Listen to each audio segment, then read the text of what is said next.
What's up, Knights of X? I hope you guys are ready for a good week of some Swoga action. We're starting off hot with the new Datacron set for set 28. The set dedicated for mercenaries and scoundrels, and a lot of very interesting choices with focused Datacrons that CG is doing. That is pretty interesting. You can now purchase focused Datacrons and get additional stats with some of them. It's kind of crazy, but we're not here to talk about that. We're here to guide you on the new set in terms of every single thing that you should be looking out for, including stats, the level 3, the level 6, the level 9, and the exact order you should be going in with the focused Datacrons to help you get the most success for Grand Arena TW going forward. So without further ado, we're going to get right into the PowerPoint for Datacron set 28. So, if you guys aren't aware, we've had some crazy sets in the past. We're about to expire one of the previous ones where we had unlimited reroll stats and the attacker support cron was absolutely bonkers broken.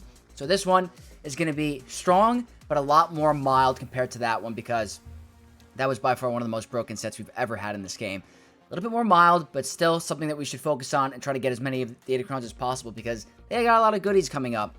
So, starting right into it, guys, I'm going to move my webcam over because it's all over these slides. You're going to see it's all in different places. But the stats, these are the stats for the upcoming set, and I really think that a majority of these are going to be strong on under certain scenarios and certain teams. The strongest thing by far, always so over-the-top powered, is defense. Defense is going to be a phenomenal stat this season. There is armor pen to counteract it, but there are teams where you don't have armor pen or you just don't have enough damage. The defense will cause issues. So you're going to see a lot of high defense crons. It's back in the meta, so you know what that means. Lots of long battles, a lot of frustration. Defense you're definitely going to want to go for. The next couple ones, all really good. Critical damage, health, offense, armor pen, and resistance pen. Those are all situational towards certain teams. So, with armor pen, it's more for physical damage attacks. It's going to help mitigate that defense on the Datacron. Resistance penetration is more for special damage. So if you want to mitigate the defense on that, you need special damage on your special attackers or special damage characters. So that's why I'm listing it all in the strong category. Offense is still a strong stat. I think it's going to be not as powerful as armor pen and critical damage, but offense is still very good on certain teams. And health, any team with an extra health making it more tanky. A lot of teams are scaled off for max health or health damage. So health is always going to be a very strong stat. And the only weak one, I just, I don't really see the huge benefit of critical chance at the later stages of characters because they already get a lot of crit chance from relics. It's always going to be a bad stat for me. I think any of the other ones you're going to want to work on for certain characters, but for the most part, critical chance is not going to be the greatest stat. So that's going to wrap up the stats. We're now going to move on to, which I'm really happy about, is the Dark Side level 3s, and it's a change of pace from the previous, year, 8 months, whatever it's been, for light side. So we're going to go right into it. And I'm going to end up moving my webcam throughout the slide. But for how long we've had it, we have had light side turn meter level 3 for way too long. If CG does not want Great Mothers to beat Ahsoka, just change Ahsoka's kit. You don't need to set a Datacron for months on end to try to stop it. But finally, Dark Side is getting some love with some turn meters. So Dark Side is getting the level 3. They start the battle with 25% turn meter. Really nice to have, nice change of pace. And that's probably going to be one of the best ones of the set by far. A lot of the teams are going to want it, that you get out ahead. So it's really good. I'm looking forward to it a lot. It's just very powerful, very powerful. So there's going to be a lot of teams that want to get out ahead. The 25% turn meter is going to be your way to go. Now, there are certain teams that might not need that turn meter advantage, and they want to, really spread out the battle, like the strike throughout the whole session. The next best one is going to be whenever a Dark Side ally uses a basic ability, they gain speed up for 2 turns. Those two are going to be your strong ones for the set. By far your go-tos for the Dark Side. Imperial Troopers benefit a lot from speed up. Jabba the Hutt benefits a lot from speed up. Galactic Legends take so many turns with speed up. They're gaining so much speed, they could double lap or triple lap certain characters and take 3 turns in a row. It's really over the top insane. So those are going to be your 2 strong ones for the set. The one I'm putting in decent, and I'm going to hide over here, I'm going to move over here to the top, is the first time a Dark Side ally is defeated, revive them with 100% health, they reset their cooldowns, and they gain a bonus turn. Very situational for some Dark Side characters, but also very good. So if you have, Malgus, you're running Malgus with Malik, if one of them go down, they're coming back, which is very nice. A lot of other dark side tanks, you got like Vayne if you want to use Vayne. I don't think it's going to be the best one for Vayne, but you have Vayne as an option. There are so many tanks, Royal Guard, you name it. So that's always going to be situational and nice to have, but not your go-to for every team. Next up, there's going to be two bad ones. Clearly, you don't want to get these. They're going to be absolutely useless. Dark side allies recover 2% health whenever they critically hit an enemy. Absolutely useless. You don't want it. And whenever dark side allies daze or stun an enemy, they recover health and protection. Super situational. Not every dark side character has daze or stun, and the health and protection recovery is nice, but it's never going to outweigh the 2 in the strong category, not even by a long shot. So that's going to wrap up the dark side. We're going to go back over here and move over to the light side. Now, I think the light side have 2 pretty strong ones, but not as strong as the dark side this set. The first one is going to read, whenever light side allies use a basic ability, they gain critical chance up, critical damage up, and offense up for 2 turns. That is all very nice to have. Very good to manipulate on offense, and even strong on defense. That's a lot of damage boost. So you're going to be, that critical chance is going to guarantee a big crit. Critical damage up is going to spike your damage, and offense up is going to spike your damage. So all very nice to have. There will be some teams that benefit more from the other buffs when they use the specials. So the second one is, whenever light side allies use a special ability, they gain evasion up, health steal up, and health up for 2 turns. Very, very nice to have. Anything that you're doing a certain ability and you're gaining buffs out of it, it's very powerful. Evasion up is very tilting. Not being able to hit your opponent is very, very annoying. Health steal up will help them recover if they're very low health. And health up is just increasing their maximum health. All very good. It's going to be situational for certain squads you're going to see. Later on, I do have a little graphic going over all of that. But for the most part, those 2 are going to be your best bets for light side this set, pretty much. The one decent is going to be the first time a light side ally is defeated. Remaining light side allies gain 15% offense and 20 speed stacking for the rest of the encounter. The only reason why this is decent, and I would recommend it on certain teams, is for defensive viability only. Do not use this cron on offense. If you're losing characters, you're more than likely doing the wrong counter or things are going very poorly. So this is like, if you want to set this team on defense, and you want the rest of your characters to gain tremendous boosts, that's going to be your best bet. But I'm putting it in decent because you want to have Datacrons that are also good on offense. So that's situational for certain defensive squads. I think the other 2 are way stronger. Now, 2 very bad ones. Whenever light side allies grant a buff to another ally, that ally recovers 3% health and protection. So it's not, I'm not going to say it's full-blown trash, but it's not good as the other 3. Obviously, banner recovery is clutch in Grand Arena, so there might be certain situations where, you know, your team doesn't have any health or protection recovery, but they gain a lot of buffs. That could help turn a 63 into a 64 or 65. So that's good for banner recovery, but I don't think it'll ever come in handy under certain battles where you're going to want this instead of any of the other 3. So that's why it's in bad. And this one, if it was a higher percentage chance, it'd actually be pretty good. But at the beginning of their turn, light side allies have a 25% chance to dispel all debuffs on themselves. If that was at like 50% chance, that would be probably considered a pretty decent or strong Datacron. But 25% is 1 in 4 chance. It's not very likely to happen. Not a big fan of those odds. So that's why it's in the bad category. And that is going to wrap up the light side level 3. We're now going to move on to the faction level 6. And the first one we're going to start with is Mercenary. We're going to be moving around me for the video. But Mercenaries. We're going to talk about a little bit of this at the end of the video about how they make very difficult decisions with Datacrons. But we'll figure it out. The strongest one by far for the Mercenaries is going to be the Wordy Mercenary Cron. At the start of the encounter, all mercenary allies gain 100% defense penetration. That's very nice with a very defensive set. Whenever a mercenary ally attacks out of turn, Cal Kestis, they attack again once per turn, dealing 5% more damage for each stack of Soldier of Fortune they have. Whenever an enemy attacks a mercenary ally out of turn, expose that enemy for 2 turns, which cannot be evaded or resisted. So, a lot going on here. Defense penetration, already a phenomenal stat boost. Attacking out of turn, attacking again, very nice. The 5% more damage for Soldier of Fortune is kind of based off of Balin. We're going to talk about that later on, but for the most part, this is a very good Datacron. The defense pen again, the extra attack out of turn, it's very strong. I do look forward to it with certain mercenary teams. This second one, this one I do consider strong. It's not going to be one you're going to want to get for everyone, but I would highly recommend making sure you get at least 1 or 2 of these. Whenever an enemy is defeated by a mercenary ally, that enemy cannot be revived. So, think about it. If you're using Cal Kestis, who's a mercenary character, you might not realize that. Jedi Knight Cal Kestis is a mercenary character. If you use his one-shot ability on someone like Chrysanthemum, that will prevent him from coming back into the battle, which is very key in certain situations. So, not being able to revive off a Datacron level 6 is very nice to have, and I'm telling you, it could come in handy under certain situations. So make sure you get at least 1 or 2 of these. It is a strong level 6.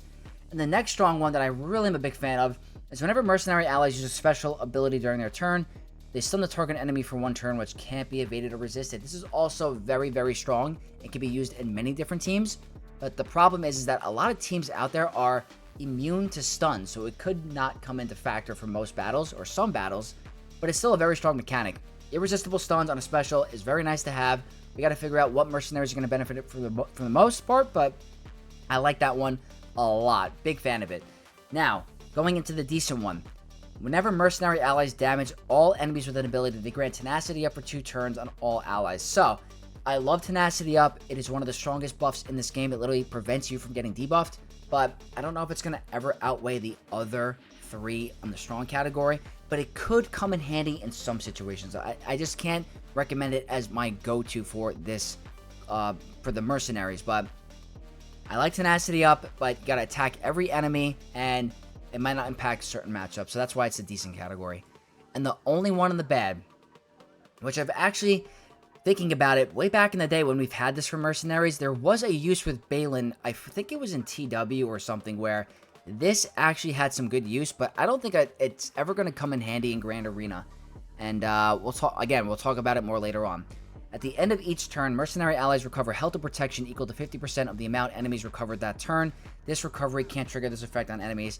You know, the protection recovery is nice and the health, whatever, but I just don't see that being nearly as impactful as the other 3, especially, you know, anti-revive, defense penetration, extra attacks out of turn, the irresistible stun. There's no way that I'm going to ever recommend that one over the other 3. In fact, even the 4. So that's why it's in the bad category. That's going to wrap up the Mercenary Level 6. We're now going to go on to the next faction, which is going to be Scoundrels. And Scoundrels was a little bit tricky to figure out, but I think I have a good understanding of it. There's 2 strong ones in certain situations, not all.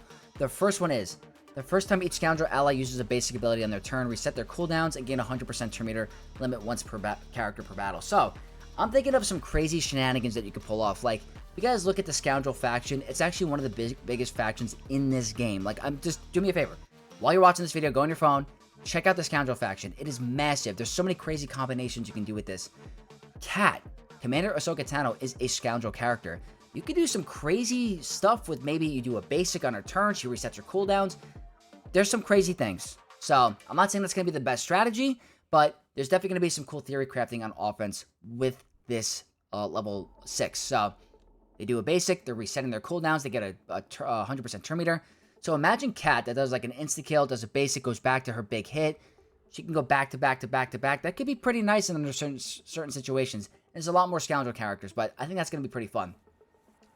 I think the next strongest one, which is probably the strongest of the set for Scoundrels, whenever Scoundrel allies inflict a debuff on an enemy during their turn, they deal bonus damage equal to 10% of that enemy's max health. So this is a repeat of other factions, but for Scoundrels, it's very good. And pretty much whenever you're applying a debuff on your turn, you're dealing extra damage equal to 10% of the enemy's max health. That is very, very nice. So no matter what debuff you're applying, it could be offense down, it could be a stun, it could be a damage over time. That's pretty good for a Scoundrel ally. So I'm a big fan of that. I think the extra damage is nice, and you're going to see it be very impactful this meta. For the decent category, whenever Scoundrel allies critically hit an enemy during their turn, that ally gains 10% offense stacking for 2 turns. So it's nice. The offense stacking is nice, but it's only 2 turns. We've seen this Datacron a lot. I think if it was 10% stacking until the end of the battle, then it would be a clear winner for like the strongest of the faction. But it only lasts 2 turns, so that offense boost is going to go away, and I just don't like that. I don't like the 2-turn offense boost, so that's why it's in the decent category. Next up is whenever a debuff on an enemy expires, Scoundrel allies gain 2% turn meter, doubled if that debuff was dispelled by an enemy. So, turn meter manipulation is nice. Obviously, gaining more turn meter is very good to take more turns, but I don't know if it's going to be the greatest boost for the Scoundrels unless there's a big debuff heavy team. I can't really imagine this being better than the 2 in the strong category, but you never know. We might see some crazy synergies with debuffs and they're getting crazy turn meter. We're going to have to play around and see with it, but that's why it's in the decent category. And the only one I have in the bad is whenever Scoundrel allies stun an enemy, they gain speed up and offense up for 2 turns and inflict expose for 2 turns at the end of that. For 2 turns at the end of that turn, which can't be evaded. So it's very dependent if your character has a stun. So if you don't have a stun, this is useless. So it's going to be very situational to Scoundrel allies that have a stun ability. And you're getting speed up and offense up for 2 turns and expose for 2 turns. It's nothing crazy. I'm not a big fan of it. If you already have the level 3 for speed up, which is, I believe, a Scoundrel, you're going to be getting speed up anyway. So it's like, I'm not a big fan of this one. I think it's kind of bad. And I think the other 2 and the strong are going to just be way better as an option for you. So that's going to wrap up the Scoundrel level 6. What we're now going to do is talk about the level 9s. And I have it all listed here. And we're actually going to shrink me a little bit. Whoops. Not that one. We're going to shrink my webcam to get me to fit so you can see it all. We'll go right here. So, this is the mercenary ones. Starting off, 2 strong ones for the set. In my personal opinion, Jedi Knight Cal Kestis and Kyle Katarn. Those are the 2 strongest for the mercenaries. And this one reads, whenever Jedi Knight Cal Kestis gains a configuration, he gains 5 stacks of Impetuous until the end of the encounter.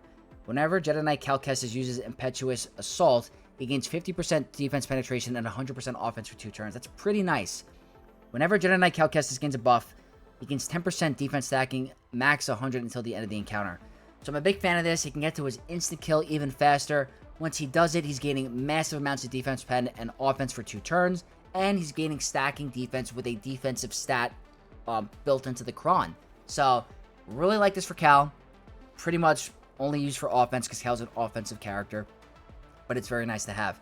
He'll be definitely beating teams he wasn't originally beating before. I remember beating Jabba's back in the day. I remember beating Malgus without using JML or Jedi Knight Revan. So, that might be back on the table. Depending if they have a tank revive level 6. I know we don't see Malgus on defense a lot. But I'm a big fan of the Cal one, and I think you guys should look to get it. Next up, Kyle Katarn. This one's pretty interesting. At the start of battle, Kyle Katarn gains Jedi Knight until the end of the battle. That's a little buff he gets in his kit. Bonuses of Jedi Knight is also applied to mercenary allies. So that's pretty interesting, but it's, again, conflicting with something later on. Whenever an enemy is inflicted with Force Influence, they are also inflicted with Accuracy Down, Blind, and Vulnerable for 2 turns. Whenever Force Influence expires on an enemy, inflict them with Doubt for 1 turn. Whenever Kyle Katarn attacks out of turn, reduces cooldowns by 1. This one is pretty cool. And I'm not going to say that this is going to go under a Balin squad, because it straight up isn't. This is meant for like Mon Mothma and Saw Gerrera. I think he's going to be amazing. And the Doubt, the Blind, the Vulnerable, the cooldown reduction. Like, there are ways for him to attack out of turn on a Balin, on a Saw team, I think with the Rebel Trooper. So, I'm a big fan of this. I think this is going to be really, really cool. And tied in with the Wordy Mercenary 6, if you attack out of turn, you attack out of turn again. That's going to reduce his cooldowns even more, so there's really good synergy with this. So you might see some crazy stuff with Kyle Katarn and Mon Mothma. You might. I still think Saw Gerrera is going to be a really good defensive team. But on offense, maybe Mon Mothma can cook with Kyle Katarn. We're going to have to see. But I really like those ones. Those are the 2 strongest of the set. Now, decent. Dash Rendar. Whenever he critically hits an enemy, Dash Rendar gains 10% critical damage, defense pen, offense stacking, 200% until the end of the battle. It's very nice. Dash is a very hard-hitting character in some situations because he has a big AoE that can hit multiple times, has high crit chance, crit damage, and offense. He can hit like a truck. The problem is he going to live long enough to be able to get this to stack to the point where we need him to? Because we haven't seen Dash Rendar on defense in a long time. Maybe with a Balin squad, but we haven't seen a Dash lead in a very, very long time. And until Kyber 1's map gets bigger, we're not going to see it for a very, close time. But I do like it on paper, but on the battlefield, I don't think you're going to ever see it make a huge difference on any team. So that's why, unfortunately, it's a decent Kron. And the 2 bad ones. The reason why this is bad is because we have a focused Datacron for Wookiees, and it's just straight up not going to ever outweigh what we have now with the focused Datacron. Zalbar. Whenever another ally recovers protection, Zalbar gains Foresight for 1 turn. So, if you guys don't have the focused Datacron for Yoda and Chewie, or I really don't think this makes an impact on anything. I really don't. That's why it's pretty bad. And yeah, I love the Old Republic. I love Zalbar, but it's just not a good Datacron. And the last bad one is Veteran Smuggler Han Solo. Whenever Veteran Smuggler Han Solo stuns an enemy, he gains critical damage, stacking, max 200%, and 5 speeds, stacking for 50, until the end of the encounter. When's the last time you guys used Veteran Han Solo? It's unfortunate. These are kind of like the two Datacrons where it's like going to make you have to do rerolls. It's kind of sucky, but as good as it sounds on paper, it's never going to impact the matchup. He's just not that good of a character. He doesn't fit into the meta at all, and it's super unfortunate, but you're not going to find a use for it. That's going to wrap up the Mercenary Level 9s. We're not going to move on to the next one, which is the Scoundrel Level 9s. And over here, again, we're going to move me over to this corner. This one was a little tricky. It's a little tricky because there's one clear dominant one that I'm not listing here. I'm going to see it in the next slide. But this one, you're going to probably see a little bit of a debate with between Embo and Chrysanthemum. But I think the Embo one is way more fun. It's the one strong one of the set, in my opinion. At the start of the battle, 90% of Embo's health is converted to protection. If Embo has protection at the start of a turn, he cannot be defeated that turn. So that's pretty nice. If you guys aren't aware of Embo's kit, he deals damage based off of his max protection. So if 90% of his health is getting converted to protection, his protection damage is going to be even higher. And if he started the turn with protection, he can't be defeated. So think about it. When Jabba does a basic ability, he's giving protection to his entire team, recovering protection. So he could be very hard to deal with in certain situations, and he can hit very hard. So I think Embo with Jabba is going to be your best bet for the set, and I think it's pretty fun to have. So that's the strongest one. Next up, Captain Ethano.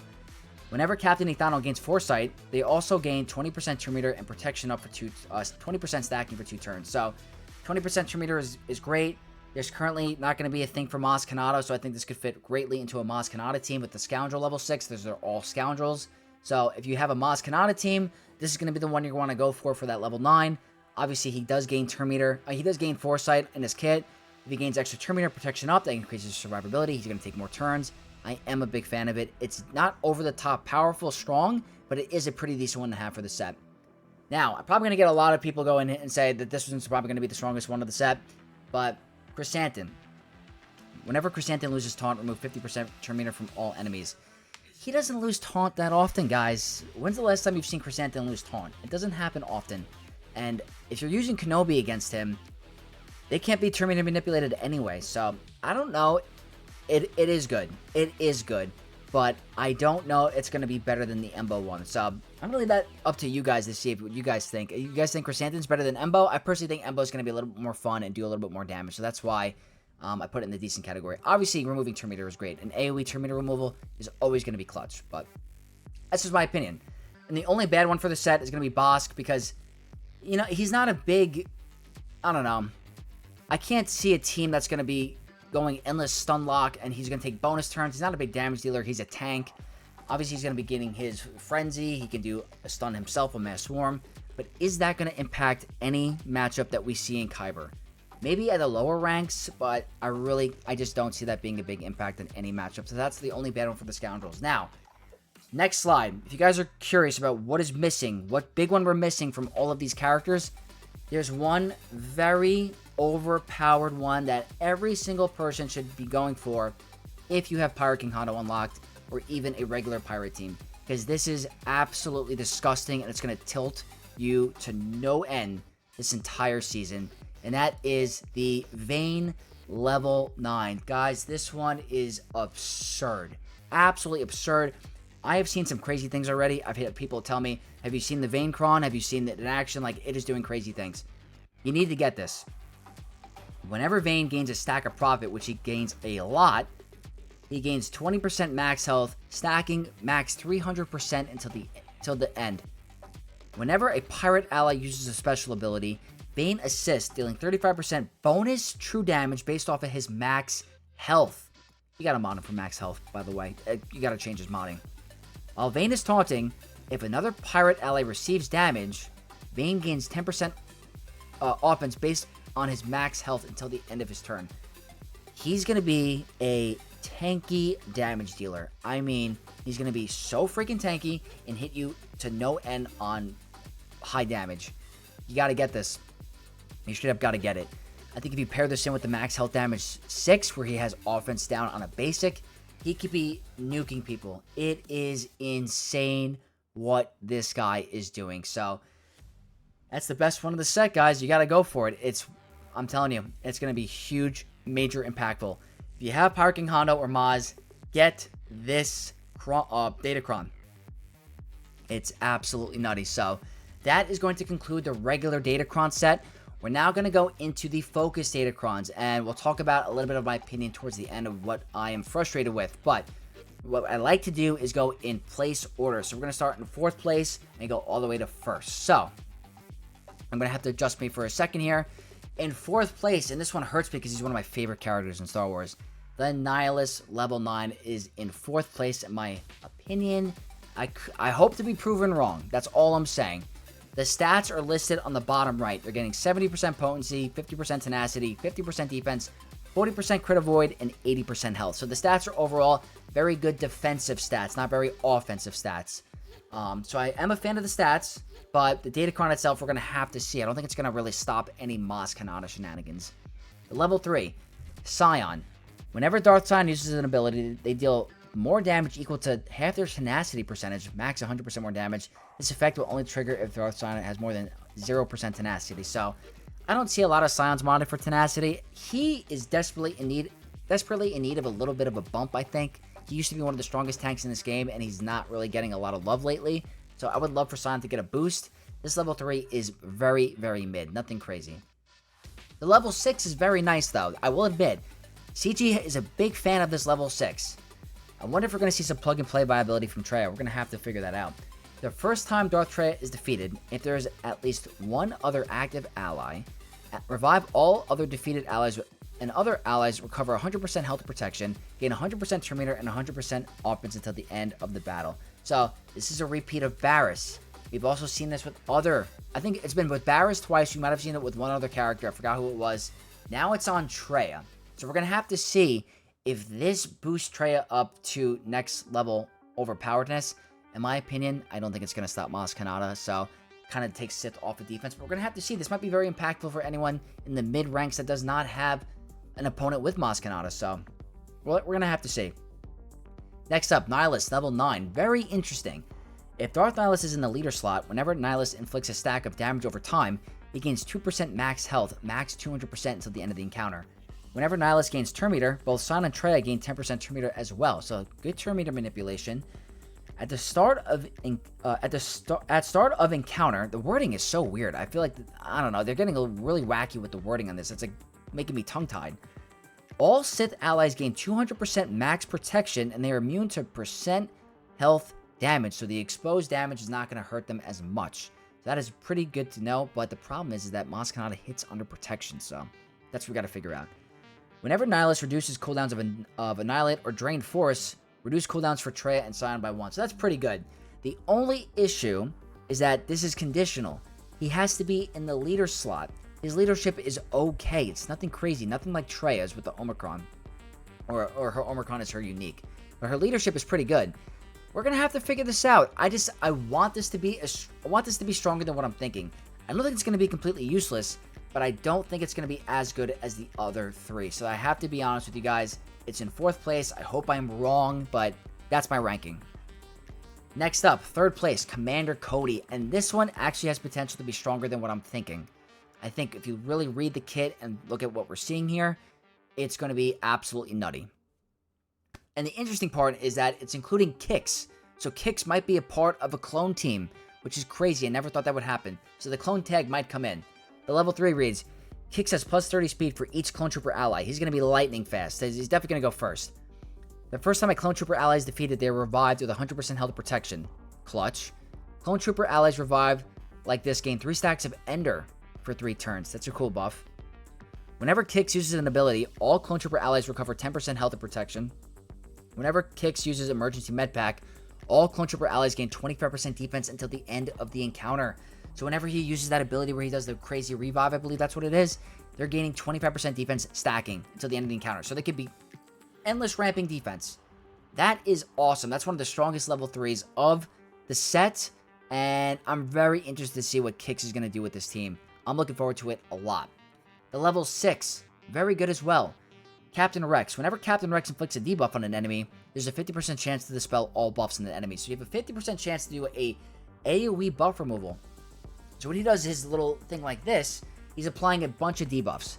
So that will definitely increase the chances of the 50% buff removal, which is nice. That could be very, very clutch on certain teams. So you're stealing Captain Rex from Phoenix and from Saw, but you might make a very strong clone team. I'm really excited about this one, I'm not going to lie.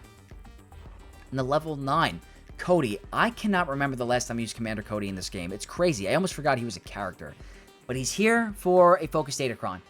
Whenever Cody is in the leader slot and all allies are Clone Trooper, they gain advantage 100% critical damage and defense till the end of the battle. Whenever a Clone Trooper ally critically hits an enemy, that ally gains 50% offense till the end of the battle. That's a great boost. Whenever a light side Clone Trooper uses an ability, call a random light side Clone Trooper to assist, dealing 100% more damage, and all allies recover 10% health. I think it's going to be really good. I really do. I think it looks good on paper. I just hope it performs as well in battle. Let me know what you guys think about this one. I think it's going to actually surprise more people than we think. I'm hoping it's good. I really am. That's going to be the Focus Datacron in 3rd place. Now, 2nd place. The GOAT. The GOAT herself, Wampa, is back. I have to admit, this Datacron was very underestimated by me when it was first came out. I got the wording all wrong in the level 9. I thought it was only particular in Territory War. It's not. He's a solo machine, and the stats alone, even if you don't use Wampa with this Cron, the stats are insane. You ever use this one on Great Mothers against an Ahsoka team or a JMK team? They hit like it's a diesel truck. It's insane. So the stats are the best of any Focus Datacron. It is that good. It's a glass cannon one. But it's a repeat. The level 3. Whenever Wampa uses an ability to deal more damage equal to half their tenacity percentage, max 100%, effects will only trigger if Wampa has more than 0% tenacity. The level 6. Whenever an enemy is inflicted with a debuff, Wampa gains 5% offense stacking until they are defeated. That's endless ramping. Endless offense stacking. The level 9. The good stuff. If there are no other active allies at the start of battle, Wampa's Omicron ability is active in TW. Wampa gains 100% defense, max health, max protection, and is immune to daze and stun. And whenever Wampa attacks out of turn, ignores protection. Jabba killer, bunch of team killer. He is so good. We're going to have to look at archive gameplay to see what he was doing. But Wampa with this Focus Datacron is so strong, and I highly recommend that everyone, whether you're early, mid, or late game, if you're going to go for one Datacron, that's the one you're going to want to go for if you don't have a Balin squad, because this is so easy to get, and Wampa is very accessible for a lot of the community, and it's just very good. Very, very good. So it's in 2nd place for Kyber 1, but if you're very early game, go for this one. Now, you guys are probably aware what 1st place is going to be, and we'll make a little comment after I review it. It is going to be the Balin level, or Focus Datacron, that goes all the way to level 15. It's the strongest one. By far the strongest one. And the stats are going to be on the top right. You're getting 100% potency, 75% tenacity, 100% defense, and 70% crit avoid. And this is going to be the one that's not purchasable in the store. This is going to be the one that's accessible free to play. The level 3. We see this one a lot. Hondo Onaka. Whenever Hondo Onaka uses a basic ability, he gains 9 additional stacks of ransom. Protection up, 100% stacking for 2 turns. Reduces his cooldowns by 1. Very good. The extra ransom, the extra protection up. It's very, very annoying to deal with. And if he's on a Balin squad, it's going to make him even more annoying. But we're going to have to see how this goes, because Hondo is very needed for a Pirate King Hondo squad as well. Level 6, Marok. Whenever Marok inflicts a debuff, they recover 25% of their max health protection. Out of all the level characters on this one, that's probably the weaker one. But him being able to recover health and protection is very nice. But by far, out of the 3, 6, 9, and 12, and 15, that's the weakest one of the Datacron. But not bad. The level 9, one of the best ones of the Datacron. Whenever another ally uses an ability on their turn, Shin assists, dealing 50% more damage. Shin is the damage dealer of this team. She's going to be assisting and dealing even more damage. Oh my god, Shin Hati is back, and I cannot wait to use her with this Focus Datacron. It is insane. So that's one of the most fun things about this Datacron, is her being able to assist, dealing more damage. She's a huge damage dealer as it is. The level 12, a constant repeat. We've been seeing this a lot. At the start of each encounter, Dengar inflicts doubt on all enemies for 2 turns, but cannot be evaded, dispelled, or resisted. We keep seeing this. It's like the 3rd time, I think. Whenever an enemy evades Dengar's attack to resist a debuff, all enemies are inflicted with a stack of damage over time and thermal detonator for 2 turns, which cannot be evaded or resisted. So Dengar this could be pretty plug and play for other teams as well. But I think with Balin, it's going to be over the top powerful. This is a sick ability. 2 turned out to begin the battle. It cannot be dispelled. It is so freaking strong. And the fact that you can get damage over times and thermals even more, if they resist, is insane. So, really strong Datacron.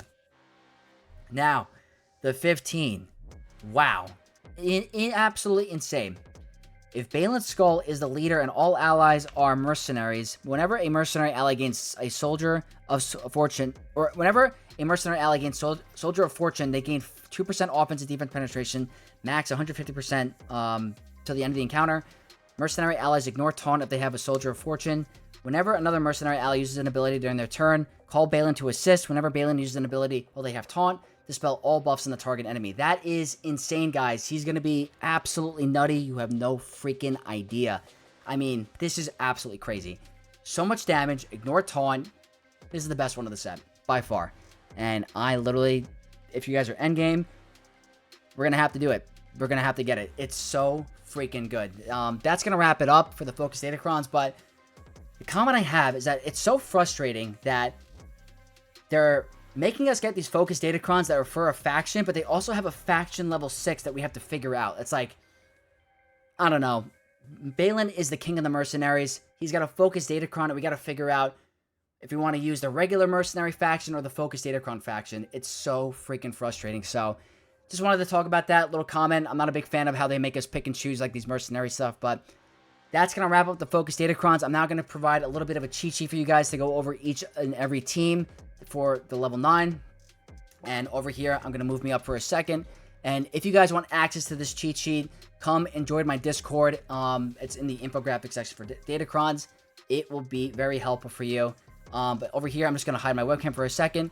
This is Vexatron's cheat sheet for the up-and-coming Datacron set 28. And hopefully, it's very helpful to you guys because this set's going to be very, very good. And I'm looking forward to it. So, hopefully you guys enjoyed this video. If you did, don't forget to leave a like, comment down below, and subscribe to the channel for more content and to support your boy Vex. We're on the road to 10,000 subs. I want to see how close we can get there. The goal is at the end of April, so if you guys do hit that sub button, you're in the running for a little gift from Vex. So, thank you guys again. May the force be with you all, and I'll see you soon. Peace.